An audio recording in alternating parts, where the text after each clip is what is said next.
Hello students, video class में आपका फिर से स्वागत है। आपका अध्याय 8 कोशिका संरचना एवं कार्य चल रहा है। ठीक है, हम कोशिकांग के बारे में पढ़े थे, यानी कोशिका में पाए जाने वाले अंगों के बारे में पढ़ रहे थे। ठीक है, तो कोशिका में 3 प्रकार के अंग पाए जाते हैं। कुछ कोशिकांग ऐसे होते हैं जो दोहरी झिल्ली युक्त होते हैं, कुछ कोशिकांग ऐसे होते हैं जो एक झिल्ली से घिरे हुए होते हैं, और कुछ कोशिकांग ऐसे होते हैं जिनमें कोई भी आवरण नहीं पाया जाता। ठीक है, तो जो कोशिकांग दोहरी झिल्ली युक्त होते हैं उनके बारे में हमने अपने लास्ट वीडियो क्लासेस में पढ़ लिए हैं। ठीक है, अगर आपने वो वीडियो क्लास नहीं देखे हैं तो ज़रूर देखिए जाकर, तब आपको आगे कोशिका के बारे में समझ में आएगा। तो आपके जो दोहरी झिल्ली युक्त कोशिकांग 2 होते हैं, कौन कौन से? यस राइट, आपके माइंड में आ चुका होगा कि हमारे जो दोहरी झिल्ली युक्त कोशिकांग कौन से हैं। तो एक पहला आपका प्लास्टिड है यानी लवक, और दूसरा माइटोकांड्रिया। तो इन दोनों के बारे में हमने पढ़ लिया है। ठीक है, अब हम पढ़ेंगे ऐसे कोशिकांगों के बारे में जो एक झिल्ली युक्त होते हैं, यानी एक कला युक्त होते हैं। एक ही झिल्ली से वो आवरण घिरे होते हैं, एक ही आवरण में पाया जाता है। तो अब हम ऐसे कोशिकांगों के बारे में पढ़ने वाले हैं। ठीक है, तो ऐसे कोशिकांगों में आपका जो सबसे पहला कोशिकांग आता है, यानी एकल झिल्ली युक्त कोशिकांगों में जो सबसे आपका पहला कोशिकांग आता है वो है इंडोप्लाज्मिक रेटिकुलम। ठीक है, हिंदी में इसे क्या बोलते हैं? अंतःप्रदव्य जालिका। ठीक है, हेडिंग डाल लेते हैं हम, अंतःप्रदव्य जालिका, अंतःप्रदव्य जालिका। इंग्लिश में इसे क्या बोला जाता है? इंग्लिश में इसको बोलते हैं एंडोप्लाज्मिक रेटिकुलम। ठीक है, प्रदव्य जालिका आपकी क्या है? एक शाखित कोशिकांग होती है। ठीक है, जो केंद्रक से क्या होती है? सटी हुई होती है।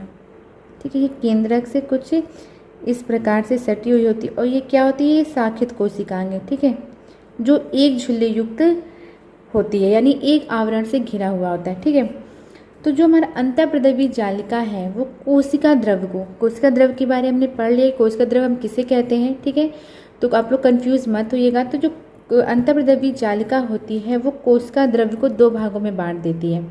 ठीक है, जो कोशिका द्रव के बीच में, जो नलिकाओं के जो बीच में जो कोशिका द्रव का जो भाग पाया जाता है उसको हम क्या बोलते हैं? ल्यूमेन बोलते हैं। क्या बोला जाता है? उसको ल्यूमेन बोला जाता है। ठीक है, और जो बाकी भाग पाया जाता है उसको हम बोलते हैं एक्स्ट्रा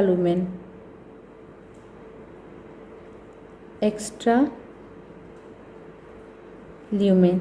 ठीक है, अगर हम बात करें कि इसकी खोज किसने की थी, अंतःप्रदव्य जालिका की खोज किसने की थी, तो इसके बारे में विस्तृत रूप से बताया था K.R. पोर्टर ने। K.R. पोर्टर ने सबसे पहले इसके बारे में सन 1945 में बताया था। ठीक है, ये केवल किस में पाया जाता है? ये केवल आपका यूकैरियोटिक कोशिकाओं में पाया जाता है, ये प्रोकैरियोटिक कोशिकाओं में नहीं पाया जाता है। ये किस में पाया जाता है? आपका यूकैरियोटिक कोशिकाओं में पाया जाता है। ठीक है,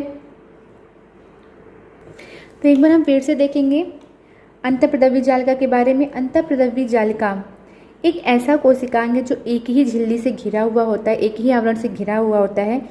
इसके बारे में सबसे पहले किसने बताया था? K.R. पोर्टर ने सन 1945 में बताया था। ठीक है, ये केवल यूकैरियोटिक कोशिकाओं में पाया जाता है। ठीक है, यह केंद्रक से एक शाखित संरचना होती है जो केंद्रक से सटी हुई होती है। ठीक है, ये कोशिका द्रव को 2 भागों में बांट देती है। इसके नलिकाओं के बीच वाले भाग को हम ल्यूमेन बोलते हैं, और उसके जो बाद बचा हुआ वाला भाग होता है उसको हम क्या बोलते हैं? एक्स्ट्रा ल्यूमेन बोलते हैं। ठीक है, यहाँ तक समझ में आ गया? ठीक, अगर अब हम बात करें कि इसमें क्या क्या पाया जाता है, इसका संगठन क्या है, तो इसका जो संगठन है वो ये लिपिड और फास्फोलिपिड से बना होता है। फास्फोलिपिड से बना होता है, जिसमें आपका लिपिड आपका पाया जाता है 30%, और आपका जो फास्फोलिपिड होता है वो 70% पाया जाता है। ठीक है, तो ये कैसी संरचना है? ये लिपिड और फास्फोलिपिड से बनी या सिंगल मेम्ब्रेन कोशिकांग है। ठीक है। अंतःपदवी जालिका दो प्रकार की पाई जाती है कोशिका में। अंतःपदवी जालिका कोशिका में दो प्रकार की पाई जाती है। किसी किसी कोशिका में ये दोनों एक साथ उपस्थित होती हैं और किसी किसी कोशिका में ये एक ही उपस्थित होती है। ठीक है। तो ये दो प्रकार की होती है। पहला जो आपका है ये अकणिकामय, अकणिकामय। ठीक है, या इसे हम चिकनी बोलते हैं, चिकनी अंतःपदवी जालिका, अंतःपदवी जालिका। ठीक है। इंग्लिश में इसको बोला जाता है स्मूथ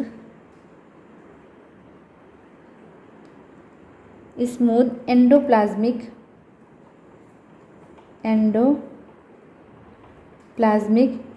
रेटिकुलम। ठीक है। शॉर्ट फॉर्म में क्या बोला जाता है इसको? SER। इसको शॉर्ट फुल फॉर्म में क्या बोला जाता है? SER, यानी स्मूथ एंडोप्लाज्मिक रेटिकुलम। ठीक है। दूसरा जो आपका पाया जाता है कणिकामय, कणिकामय या खुरदरी, खुरदरी अंतःपदवी जालिका, अंतःपदवी जालिका। ठीक है। इंग्लिश में से क्या बोलेंगे हम? तो इंग्लिश में इसको बोलेंगे rough, ROUGH, rough. R granular, endoplasmic reticulum, endoplasmic reticulum. ठीक है। शॉर्ट फॉर्म में से क्या बोला जाता है? RER। ठीक है। शॉर्ट फॉर्म में इसको बोला जाता है SER, स्मूथ एंडोप्लाज्मिक रेटिकुलम, और इसको कहते हैं RER को, कणिकामय खुरदरी अंतःपदवी जालिका को क्या बोला जाता है शॉर्ट फॉर्म में? RER, यानी रफ एंडोप्लाज्मिक रेटिकुलम। ठीक है। अब अकणिकामय हम अंतःपदवी जालिका किसको कहते हैं? तो अकणिकामय अंतःपदवी जालिका में जो आपके कहते हैं राइबोसोम है वो नहीं पाए जाते। ठीक है। मान लीजिए अगर कोई संरचना है, ठीक है, राइबोसोम के क्या कहते हैं, गण गोल गोल होते हैं। कण कैसे होते हैं? गोल गोल होते हैं। ठीक है। अगर कोई कण इसमें आके चिपक जाता है तो वो कैसा हो जाएगा? खुरदरी हो जाएगा। ठीक है। तो कणिकामय इसी प्रकार का है कि तो कणिकामय में राइबोसोम पाए जाते हैं और आपका जो स्मूथ एंडोप्लाज्मिक रेटिकुलम है उसमें राइबोसोम नहीं पाया जाता। ठीक है। तो इसी वजह से इनकी जो सतह होती है वो चिकनी होती है, इसमें राइबोसोम नहीं पाया जाता, और आपका जो कणिकामय है इसमें पाया जाता है। तो इसकी वजह से ये क्या है, ये इसीलिए खुरदरी होती है क्योंकि इसमें राइबोसोम चिपके रहते हैं, और जो आपका अकणिकामय में राइबोसोम नहीं पाए जाते जिसकी वजह से चिकनी होती है। कणिकामय में राइबोसोम पाए जाते हैं जिसकी वजह से खुरदरी होती है। ठीक है। अगर अब हम बात करें इनके कार्य के बारे में कि अंतःपदवी जालिका के कार्य क्या हैं, तो जो अकणिकामय अंतःपदवी जालिका यानी जो चिकनी अंतःपदवी जालिका है उसका काम होता है लिपिड का संश्लेषण करना। ठीक है। ये किसका संश्लेषण करती है? लिपिड का। ठीक है। कणिकामय में राइबोसोम पाए जाते हैं, तो राइबोसोम का कार्य क्या होता है कोशिका में? प्रोटीन निर्माण का। ठीक है। इसीलिए राइबोसोम को क्या बोला जाता है? प्रोटीन की फैक्ट्री कहते हैं, क्योंकि इसका कार्य क्या होता है? प्रोटीन का निर्माण करना। ठीक है। तो इसमें राइबोसोम चिपके होते हैं, तो इसका कार्य क्या हो जाता है? प्रोटीन संश्लेषण का। इसका कार्य क्या हुआ? प्रोटीन संश्लेषण का कार्य। ठीक है। तो बस अंतःपदवी जालिका के बारे में इतना ही, इससे ज़्यादा आपको अंतःपदवी जालिका के बारे में नहीं पढ़ना है, इतना काफ़ी है। ठीक है। तो एक बार हम फिर से रिपीट करते हैं। अंतःपदवी जालिका एक ऐसा कोशिकांग है जो एक झिल्ली युक्त कोशिकांग है। ठीक है। यह शाखित, नलिकाकार, चपटा और केंद्रक से जुड़ी हुई संरचना होती है। इसके बारे में सबसे पहले KR पोर्टर ने सन 1945 में बताया था। ये केवल यूकैरियोटिक कोशिकाओं में पाया जाता है। इसमें 30% लिपिड और 70% फास्फोलिपिड पाया जाता है। ठीक है। ये दो प्रकार की होती है, अकणिकामय या चिकनी अंतःपदवी जालिका, कणिकामय या खुरदरी अंतःपदवी जालिका। अकड़िकामय, इसमें राइबोसोम नहीं पाए जाते जिसकी वजह से ये चिकनी होती है। कड़िकामय, इसमें राइबोसोम पाए जाते हैं जिसकी वजह से ये खुरदरी होती है। ठीक है, अकड़िकामय का कार्य है लिपिड का संश्लेषण करना, और कड़िकामय का कार्य है क्योंकि इसमें राइबोसोम पाए जाते हैं तो इसलिए ये प्रोटीन का संश्लेषण करती है। ठीक है, तो अब हम हेडिंग डाल लेंगे अंतःप्रदवी जालिका और लिखेंगे जालिका यानी एंडोप्लाज्मिक रेटिकुलम में हम लिखेंगे कि यह एक शाखित कोशिकांग है। ठीक है, जो केवल यूकैरियोटिक कोशिकाओं में पाया जाता है। इसका सर्वप्रथम विस्तृत रूप से वर्णन के.आर. पोर्टर ने सन 1945 में किया था। यह एक झिल्ली नुमा संरचना होती है जो एक ही कलायुक्त यानी सिंगल मेम्ब्रेन होती है। ठीक है, और ये आवरण किसका बना होता है? प्रोटीन एवं फास्फोलिपिड का बना होता है। मैंने अभी आपको बताया ना कि ये प्रोटीन, इसका आवरण किसका बना होता है? प्रोटीन एवं फास्फोलिपिड का बना होता है। ठीक है, और इसका संगठन यानी इसमें क्या क्या पाया जाता है? तो इसमें लिपिड और फास्फोलिपिड पाया जाता है, जिसमें से आपका लिपिड 30% होता है और फास्फोलिपिड 70% होता है। ठीक है, अगर अंतःप्रदवी जालिका के प्रकार की बात करें तो अंतःप्रदवी जालिका आपकी दो प्रकार की होती है। ठीक है, ये किसी किसी कोशिका में एक ही पाई जाती है, किसी किसी के कोशिका में ये दोनों ही पाई जाती है, यानी कड़िकामय और कहते हैं चिकनी दोनों एक साथ पाई जाती। कड़िकामय और अकड़िकामय दोनों एक साथ पाई जाती। ठीक है, तो अकड़िकामय या चिकनी अंतःप्रदवी जालिका, इनकी जो सतह चिकनी होती क्योंकि इसमें राइबोसोम नहीं पाए जाते। ठीक है, कड़िकामय या खुरदरी अंतःप्रदवी जालिका, इनकी सतह खुरदरी होती क्योंकि इनमें इनकी सतह पर क्या पाए जाते हैं? राइबोसोम पाए जाते हैं। ठीक है, अगली हेडिंग हम डालेंगे अंतःप्रदवी जालिका के कार्य। ठीक है, तो अंतःप्रदवी जालिका का कार्य होता है लिपिड का संश्लेषण करना। ठीक है, अकड़िका में अंतःप्रदवी जालिका का कार्य क्या होता है? लिपिड का संश्लेषण करना, लिपिड का संश्लेषण करना, और कड़िका में अंतःप्रदवी जालिका का कार्य क्या होता है? प्रोटीन का संश्लेषण करना। ठीक है, कड़िका में अंतःप्रदवी जालिका का कार्य प्रोटीन का संश्लेषण करना क्यों है? क्योंकि इसमें राइबोसोम पाए जाते हैं और राइबोसोम का कार्य क्या होता है? प्रोटीन का निर्माण करना। इसीलिए राइबोसोम को प्रोटीन की फैक्ट्री भी कहते हैं। ठीक है, तो ये था आपका अंतःप्रदवी जालिका के बारे में। आपको बस इतना ही लिखना है। ठीक है, तो आपका अंतःप्रदवी जालिका कंप्लीट हो गया, आपको समझ में आ गया होगा अच्छे से।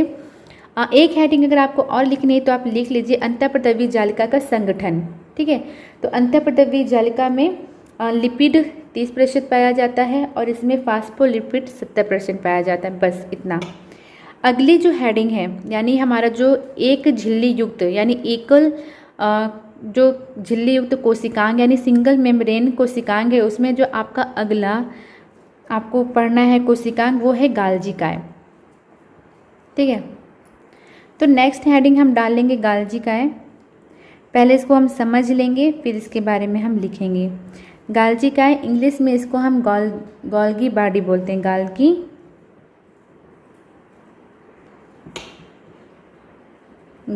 बॉडी। ठीक है, इसके बारे में एक बात आपको पता ही है गाल्जिकाएं के बारे में कि ये कैसा कोशिकांग है? ये ऐसा कोशिकांग है जो एक झिल्ली युक्त यानी एक झिल्ली से घिरा हुआ होता है। ठीक है, इसकी खोज अगर हम बात करें कि इसकी खोज किसने की थी, तो इसकी खोज की थी सर्वप्रथम इटली के वैज्ञानिक थे। इटली के वैज्ञानिक कैमिलो गाल्जी ने किया था। कैमिलो गाल्जी ने, उन्हीं के नाम पे इसका नाम गाल्जिकाएं रखा गया। ठीक, कैमिलो गाल्जी ने किया था 1898 में। ठीक है, इसको इन्होंने देखा कब से? सबसे पहले किस में देखा था? तो बिल्ली के तंत्रिका तंत्र पे उन्होंने देखा था इसे। बिल्ली के तंत्रिका तंत्र में इसको देखा था। ठीक है, सबसे पहले उन्होंने किस में देखा था? बिल्ली के तंत्रिका तंत्र पे। इसके लिए उन्हें 1960 में नोबेल पुरस्कार भी दिया गया। नोबेल पुरस्कार भी दिया गया। ठीक है, तो गाल्जिकाएं की खोज किसने की थी? इटली के कैमिलो गाल्जी ने किया था 1898 में। उन्होंने इसे सबसे पहले किस में देखा था? तो बिल्ली के तंत्रिका तंत्र में देखा था। इसके लिए उन्हें 1960 में नोबेल पुरस्कार भी दिया गया। ये केवल यूकैरियोटिक कोशिका में पाया जाता है। अगर हम बात करें कि किस में पाया जाता है तो ये केवल यूकैरियोटिक कोशिकाओं में पाया जाता है। ठीक है, पादप कोशिका में इसको क्या बोला जाता है, गाल्जी काय को? तो पादप कोशिका में इसको डेक्टियोसोम बोला जाता है, डेक्टियोसोम। ठीक है, पादप कोशिकाओं में। अगर जंतु कोशिकाओं में बात करें, जंतु कोशिका में इसको क्या कहा जाता है, तो इसके बहुत सारे नाम। एक आपका गाल्जी काय हो गया, इसे गाल्जी पदार्थ भी कहते हैं, गाल्जी पदार्थ भी कहते हैं। आपका गाल्जी उपकरण भी हो गया, गाल्जी उपकरण हो गया, गाल्जी कॉम्प्लेक्स हो गया। इसके यानी जंतु कोशिका में से बहुत सारे, किसी भी नाम से आप इसे बुला सकते हो। ठीक है, गाल्जी कॉम्प्लेक्स हो गया। अगर अब हम बात करें कि इसकी संरचना के बारे में, ठीक है, तो ये कोशिका में 3 रूपों में पाई जाती है। गाल्जी काय जो आपकी होती है यानी गाल्जी बॉडी, ये कोशिका में 3 रूपों में पाई जाती है। ठीक है, यह आपका केंद्रक हो गया, यह एक लंबी नलिकाकार संरचना होती है, कुछ इस प्रकार की।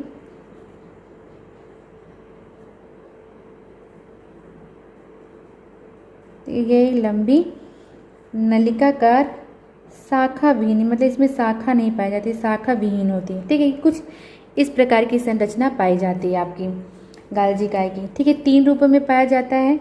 तो जो इसको क्या बोलते हैं, जो इसके जो पहला जो इसको रूप, इसको हम बोलते हैं सिस्टर्नी। इसको क्या बोलते हैं, सिस्टर्नी,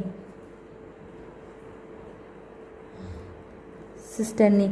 ये एक सिस्टर्नी, ये सिस्टर्नी, ये मतलब जो लंबी काय नलिका संरचना होती है उसे हम क्या बोलते हैं, सिस्टर्नी बोलते हैं। ठीक है, सिस्टर्नी का जो भाग, मतलब जो प्रत्येक सिस्टर्नी का जो भाग केंद्रक की तरफ होता है, ध्यान से समझिएगा, कंफ्यूज मत होइएगा। ठीक है, जो प्रत्येक सिस्टर्नी का केंद्रक की तरफ जो भाग होता है उसको हम क्या बोलते हैं, उत्तल भाग बोलते हैं। इसको क्या बोला जाता है, उत्तल भाग। आपने फिजिक्स में पढ़ा भी होगा। ठीक है, आपका उत्तल लेंस और अवतल लेंस, ठीक है, उसका जो कहते हैं शीशे का लेंस का जो उभरा भाग होता है उसको हम क्या बोलते हैं, उत्तल बोलते हैं, और जो अंदर की तरफ जो भाग होता है उसको हम क्या बोलते हैं, अवतल बोलते हैं। ठीक है, तो उसी प्रकार यहाँ भी, तो जो भाग सिस्टर्नी का उभरा हुआ केंद्रक की तरफ होता है उसको हम उत्तल बोलते हैं, और जो भाग अंदर की तरफ धंसा होता है उसको हम अवतल बोलते हैं। और ये किसकी तरफ इसका मुंह होता है, जीव द्रव्य कला की ओर। ठीक है, इसके अलावा उत्तल भाग को हम क्या बोलते हैं, सिस भी बोलते हैं, सिस भी बोलते हैं, इसको सिस भी बोला जाता है, या फिर इसको फॉर्मिंग फेज भी बोला जाता है। इसको आप इसको फार्मिंग फेज के नाम से भी बोल सकते हैं, फार्मिंग फेज। ठीक है, और जिस भाग को हम अवतल बोलते हैं इसको हम ट्रांस या मैच्योरिंग फेज बोलते हैं, मैच्योरिंग फेज। ठीक है, तो पहला जो गाल्जी काय का भाग कौन सा हो गया, सिस्टर्नी हो गया। ठीक है, ये कैसी संरचना होती है, ये लंबी नलिकाकार संरचना होती है। ठीक है, जिसके उभरे हुए भाग को जो केंद्र की तरफ होता है उसे उत्तल भाग बोलते हैं, और जो अंदर की तरफ होता है उसको क्या बोलते हैं, अवतल बोलते हैं। ठीक है, दूसरा जो गाल्जी काय का रूप होता है पुट्टिकाएं। ठीक है, वेसिकल्स। दूसरा पार्ट क्या होता है, पुट्टिकाएं, पुट्टिकाएं। इंग्लिश में इसको क्या बोलते हैं, वेसिकल्स बोलते हैं। टिकाएं होती हैं वो सिस की तरफ होती हैं, यानी जो केंद्र की तरफ उभरे भाग होती हैं वो यहाँ पर इस प्रकार, ये सिस की तरफ होती हैं, इसको हम क्या बोलते हैं, पुट्टिकाएं बोलते हैं। ठीक है, तीसरा जो गाल्जी काय का जो रूप है, नलिकाएं, नलिकाएं। ठीक है, इंग्लिश में इसको क्या बोलते हैं, ट्यूबल्स, ट्यूबल्स। ठीक है, तो ये अनियमित आकार की होती हैं और ये बनती बिगड़ती रहती हैं। ठीक है, और ये सिस्टर्नी के आसपास कुछ इस प्रकार अनियमित आकार की, ठीक है, संरचना होती है जो घटती बढ़ती, इसको हम क्या बोलते हैं, नलिकाएं बोलते हैं। ये सब क्या है, नलिकाएं हैं जो इस प्रकार से सिस्टर्नी के आसपास इस प्रकार से फैली हुई होती हैं। ठीक है, तो गाल्जी काय के 3 भाग होते हैं, 3 रूपों में गाल्जी काय एक कोशिका में पाया जाता है। सिस्टर्नी, ये एक लंबी नलिकाकार संरचना होती है। ठीक है, पुट्टिकाएं, ये सिस की तरफ गोलाकार में आपकी पाई जाती, सिस फेस की तरफ पाई जाती। नलिकाएं, ये अनियमित आकार की आपकी सिस्टर्नी के अगल बगल फैली हुई होती हैं। ठीक है। ठीक, तो इसको एक बार हम फिर से रिपीट कर लेंगे इतना। गाल्जी काय एक झिल्ली युक्त कोशिकांग होता है। इसकी खोज सबसे पहले इटली के वैज्ञानिक कैमिलो गॉल्जी ने 1898 में किया था और इसे सबसे पहले बिल्ली की तंत्रिका तंत्र में इन्होंने देखा था। इसके लिए उन्हें 1960 में नोबेल पुरस्कार भी दिया गया। ये केवल यूकैरियोटिक कोशिकाओं में पाया जाता है। गाल्जी काय को पादप कोशिका में डिक्टियोसोम बोलते हैं और जंतु कोशिका में से गाल्जी पदार्थ, गाल्जी उपकरण या गाल्जी कॉम्प्लेक्स भी कहते हैं। ठीक है, एक गाल्जी काय की 3 संरचना या इसके 3 रूप पाए जाते हैं एक कोशिका में। ठीक है, पहले जो इसकी लंबीकार नलिकाकार संरचना होती है उसको हम सिस्टर्नी बोलते हैं। ठीक है, इसके उभरे हुए भाग को जो केंद्रक की तरफ होता है उसे उत्तल भाग बोलते हैं और जो अंदर की तरफ होता है उसे अवतल भाग बोलते हैं। ठीक है, सिस के और इसका उत्तल भाग को हम सिस या फार्मिंग फेज भी कहते हैं।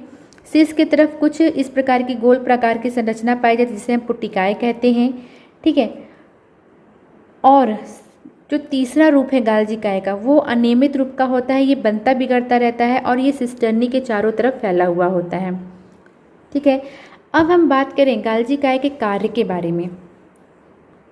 तो पहले इसको इतना हम लिख लेते हैं, उसके बाद हम इसके कार्य के बारे में बात करते हैं। तो आप फटाफट से हेडिंग डाल लेंगे गाल्जी काय या गाल्गी बॉडी। ठीक है, उसके बाद आप ये फिगर बना लीजिएगा। इसको चाहे अभी बना लीजिए चाहे थोड़ा सा लिखने के बाद बना लीजिएगा। ठीक है, इसको लिख लेंगे और उसमें लिखेंगे। ठीक है, गाल्गी बॉडी। गाल्गी काय की खोज इटली के वैज्ञानिक कैमिलो गॉल्जी ने सन 1898 में किया था। ठीक है, ये केवल किस में पाया जाता है? यूकैरियोटिक कोशिकाओं में पाया जाता है। पादप कोशिका में इसे क्या बोला जाता है? डिक्टियोसोम बोला जाता है। ठीक है, और जंतु कोशिकाओं में इसे गाल्जी उपकरण, गाल्जी पदार्थ, गाल्जी कॉम्प्लेक्स नाम से भी जाना जाता है। ठीक है, उसके बाद नेक्स्ट हेडिंग डालेंगे हम गाल्जी काय की संरचना। ठीक, यह प्रोटीन लिपिड प्रोटीन की एकल झिल्ली का बना एक तंत्र होता है और इसमें निम्न प्रकार 3 संरचनाएं पाई जाती हैं। ठीक है, कौन कौन सी? पहला आपका सिस्टर्नी है। यह कैसी संरचना होती है? यह लंबी सपाट नलिकाकार शाखा विहीन और इसका व्यास कितना होता है? 3 से 50 माइक्रोन की इनकी व्यास होता है। प्रत्येक सिस्टर्नी किनारे पे क्या होती है? ऊपर की ओर मुड़ी होती है। ठीक है, ठीक, अभी हमने देखा कि प्रत्येक सिस्टर्नी कैसे, कुछ इस प्रकार की इसकी संरचना ऊपर की ओर क्या होती है? इस प्रकार मुड़ी हुई होती है। ठीक है, इस प्रकार क्या होती है? मुड़ी हुई होती है, जिससे इनका आकार प्यालेनुमा हो जाता है। प्रत्येक सिस्टर्नी का भाग जो केंद्रक की तरफ होता है, केंद्रक की तरफ, उसे क्या बोलते हैं? हम उत्तल बोलते हैं। ठीक है, और जो अंदर की तरफ होता है उसको हम क्या बोलते हैं? अवतल बोलते हैं। ठीक, और जो भाग जीवद्रव कला की ओर होता है उसे क्या बोलते हैं? अवतल कहते हैं। उत्तल तल को हम सिस या फार्मिंग फेज भी कहते हैं। अवतल भाग को हम ट्रांस या मैच्योरिंग फेज भी कहते हैं। ठीक है, दूसरा गाल्जी काय का जो पार्ट है वो है, तो ये थैलीनुमा संरचना होती है जो गाल्जी काय के सिस फेज की ओर से उत्पन्न होती है। ठीक है, सिस फेज की ओर से क्या होती है? ये बनती है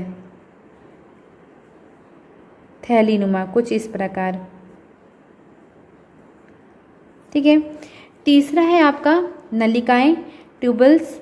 गाल्जी काय की मुख्य संरचना के आसपास यह अनियमित आकार की थैलीनुमा संरचना होती है। ठीक है, ये आपका मुख्य संरचना क्या है? इसकी सिस्टर्नी है, उसके ये आसपास कुछ इस प्रकार ये फैली हुई होती हैं, अनियमित आकार की होती हैं।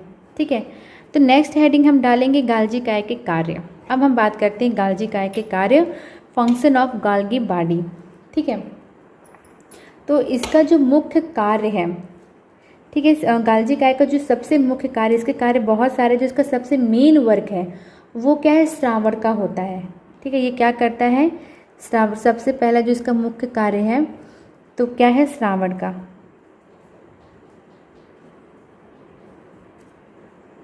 सेक्रेशन।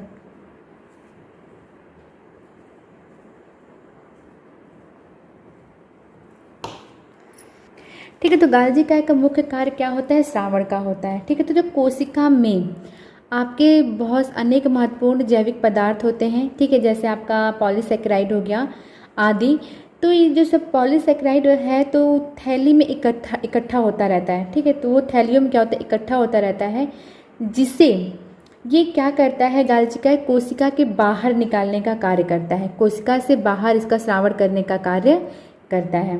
ठीक है। तो इसीलिए गाल्जी काय का मुख्य कार्य क्या होता है, श्रावण का होता है। ठीक है, तो इसको हम लिख लेंगे। ठीक है, तो इसमें हम लिखेंगे कि इसका मुख्य कार्य श्रावण होता है। कोशिका में पॉलीसेकेराइड, ठीक है, और आपके जैविक पदार्थ थैलियों में इकट्ठा होते रहते हैं, जिसे कोशिका के बाहर निकालने का कार्य कौन करता है, गाल्जी काय करता है। ठीक है, दूसरा जो इसका मुख्य कार्य होता है वो होता है कोशिका भित्ति निर्माण का।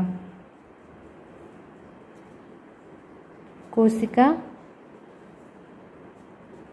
भित्ति निर्माण का, सेल वॉल फॉर्मेशन।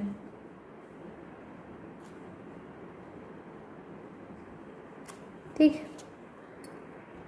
कोशिका भित्ति निर्माण में ये किस प्रकार सहायता करता है, किस प्रकार कोशिका भित्ति का निर्माण करता है।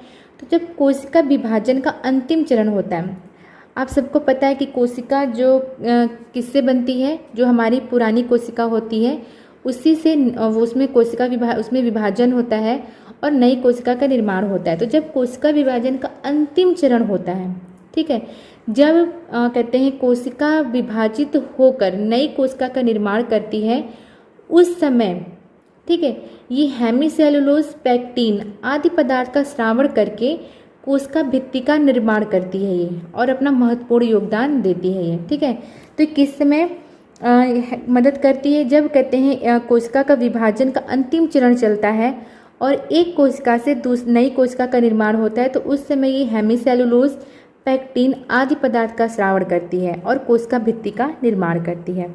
ठीक है, तो गाल्जी काय का ये दूसरा प्रमुख कार्य है कि कोशिका विभाजन के समय बन रही पुत्री कोशिका में हेमीसेलुलोज और पैक्टिन का श्रावण करके कोशिका भित्ति का निर्माण करती है। तो इसको हम लिख लेंगे।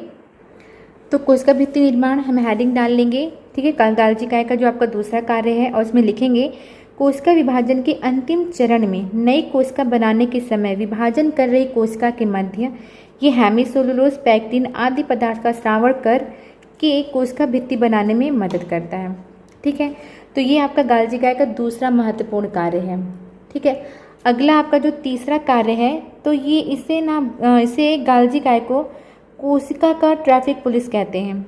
ठीक है, इसे कोशिका का क्या बोलते हैं, ट्रैफिक पुलिस कहते हैं। ठीक है, तो तीसरा कार्य लिखेंगे, इसे कोशिका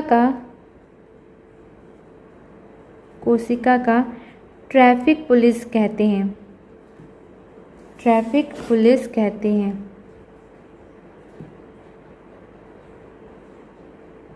ठीक है, इसको ट्रैफिक पुलिस क्यों कहते हैं, क्योंकि कोशिका में उपस्थित विभिन्न पदार्थों या अणुओं को, ठीक है, उन्हें जहाँ पहुँचाना होता है उन्हें ये बंद थैलियों में ले जाकर पहुँचाता है। उन्हें क्या करता है, उन्हें बंद थैलियों में ले जाकर उन अणुओं या पदार्थों को जहाँ पहुँचाना होता है वहाँ ये पहुँचा देता है। इसलिए इसे कोशिका का ट्रैफिक पुलिस भी कहते हैं। ठीक है, ध्यान से समझिएगा कि इसे कोशिका का ट्रैफिक पुलिस क्यों कहते हैं। ठीक है, ट्रैफिक पुलिस का कार्य क्या होता है, यही होता है ना कि कहते हैं ट्रैफिक में नियंत्रण करना, जो जिधर जा रहा है उसको अच्छे से उसको गाइड करना। ठीक है, तो ये भी यही कार्य करता है कि जो कोशिका में जो विभिन्न प्रकार के अणु और पदार्थ उपस्थित हैं, जो पदार्थ उपस्थित हैं या जो अणु उपस्थित हैं, उन्हें जहाँ पहुँचाना होता है तो उन्हें ये बंद थैलियों में ले जाकर पहुँचा देता है। ठीक है, तो इसीलिए इसे कोशिका का ट्रैफिक पुलिस भी कहते हैं। ठीक, अगला कार्य है यानी चौथा कार्य है शुक्राणु जनन। शुक्राणु जनन में अग्रपिंडक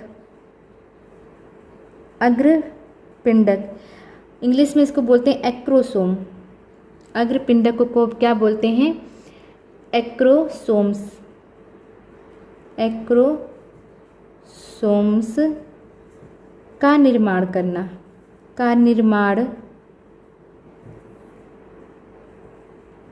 करने में ये मदद करता है।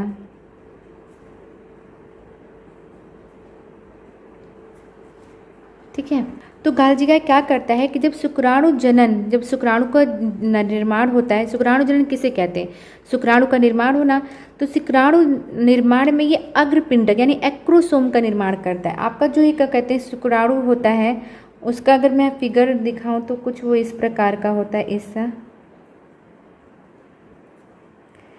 ठीक है, इसको जब हम शुक्राणु को, जिस फॉर्म को, उसको हम जूम करके देखेंगे तो उसकी संरचना कुछ इस प्रकार की होती है। ठीक है, तो इसको, ये क्या था, अंग, जिसके जो आगे वाले हिस्से को, इसको हम क्या बोलते हैं, अग्रपिंडक बोलते हैं। ये इसी को एक्रोसोम बोलते हैं। ठीक है, तो इसी का निर्माण करने में गाल्जी काय क्या करता है, मदद करता है। ठीक है, अगला इसका कार्य है 5वां, हार्मोन्स के उत्पादन में। ठीक है, गाल्जी काय क्या करता है, हार्मोन्स का श्रावण भी करता है। ठीक है, गाल्जी काय जैसे आपका कहते हैं हार्मोन्स के उत्पादन में भी ये मदद करता है, हार्मोन्स के उत्पादन का भी ये कार्य करता है। ठीक है, जैसे आपका क्या होगा, थायराइड ग्रंथि से थायरॉक्सिन हार्मोन्स का ये संश्लेषण करता है। ठीक है, ठीक है, तो जंतुओं में अंतःस्रावी तंत्र की कोशिकाओं में उत्पन्न हार्मोन्स का स्रावण कौन करता है, हार्मोन्स का संश्लेषण कौन करता है, स्रावण नहीं, संश्लेषण। ठीक है, तो हार्मोन्स का संश्लेषण कौन करता है, गाल्जी काय। जैसे आपका थायराइड ग्रंथि से थायरॉक्सिन हार्मोन्स का संश्लेषण, जैसे थायराइड ग्रंथि में थायरॉक्सिन हार्मोन का संश्लेषण।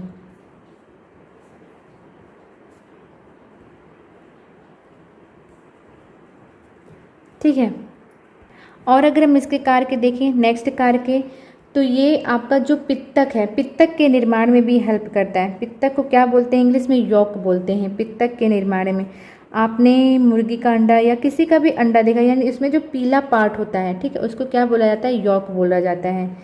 ठीक है, तो पित्तक के निर्माण में भी ये क्या करता है, मदद करता है। ठीक है, तो अंडों में पाए जाने वाला जो पित्तक का निर्माण है वो किसके द्वारा होता है, गाल्जी काय के द्वारा होता है। ठीक, नेक्स्ट अगर इसके हम कार्य के बारे में देखें तो कार्बोहाइड्रेट्स के निर्माण में,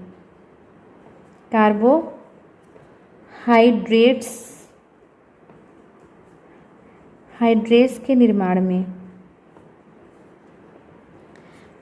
ठीक है, तो यह कोशिकांग सरल कार्बोहाइड्रेट्स से, ठीक है, गैलेक्टोज एवं दूसरी पॉलीसैकेराइड का निर्माण करता है। ठीक है, ठीक, तो ये आपके कुछ गाल्जी काय के इम्पॉर्टेंट कार्य थे।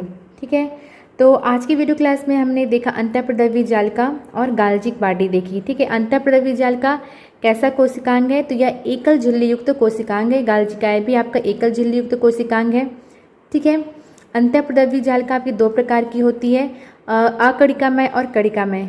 अंतःप्रद्रव्य जालिका में आपका राइबोसोम नहीं पाया जाता और कणिकामय अंतःप्रद्रव्य जालिका में राइबोसोम पाए जाते हैं। ठीक है, अकणिकामय अंतःप्रद्रव्य जालिका का कार्य होता है लिपिड का संश्लेषण और कणिकामय अंतःप्रद्रव्य जालिका का कार्य क्या होता है, प्रोटीन का संश्लेषण। ठीक है, गाल्जी काय का कार्य क्या क्या होता है, गाल्जी काय का मुख्य कार्य श्रावण है, कोशिका भित्ति में निर्माण है। इसे ट्रैफिक पुलिस, कोशिका का ट्रैफिक पुलिस भी कहते हैं। क्यों कहते हैं, क्योंकि कोशिका में उपस्थित विभिन्न पदार्थों को, अणुओं को जहाँ पहुँचाना होता है, जिस जगह उन्हें पहुँचाना होता है, उन्हें ये बंद थैलियों में ले जाकर पहुँचा देता है। ठीक है, उसके बाद ये हार्मोन्स का भी उत्पादन करता है। शुक्राणु जन्म में अंगपिंडक का निर्माण करता है, ये कार्बोहाइड्रेट्स का निर्माण करता है।